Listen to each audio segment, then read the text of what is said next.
given interval from 1 to 5, it would be considered differentiable. Okay? All right, so that's our page 1.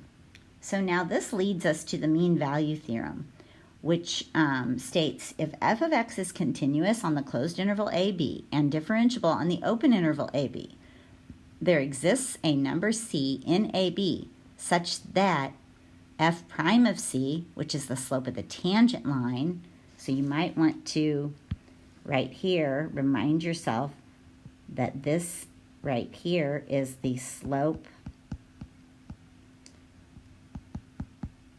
of the tangent line,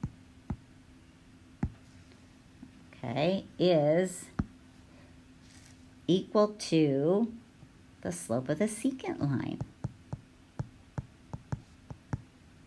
Notice that they're using AB because AB was your closed interval.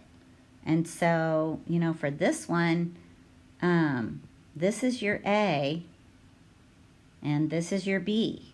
And so if you've got the point A comma f of A for that point, and this point is B comma f of B, and you drew your secant line here, here's your secant line, and the slope of that secant line is y2 minus y1 over x2 minus x1. So slope of the secant line, f of b minus f of a over b minus a, which is the same thing as your y2 minus y1 over x2 minus x1, right? That should be in your think bubble.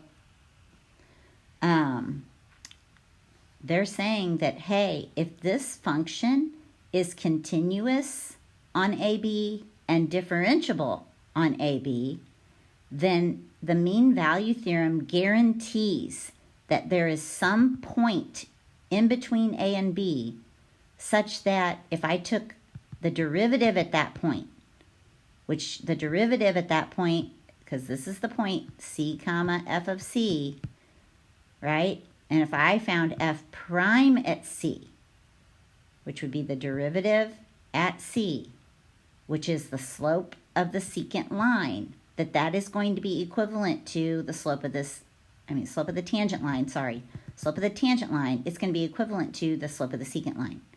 So you can see that these two lines are parallel and that they would have the same slope. So verbally, instantaneous rate of change equals average rate of change. Remember, the slope of the secant line, that's your average rate of change, right? So average rate of change is slope of secant line. Instantaneous rate of change is the slope of that tangent line, okay? And graphically, the tangent line is parallel to the secant line, so we can see that graphically. So we can say it verbally, and we can say it graphically. So, I'm going to have to pause.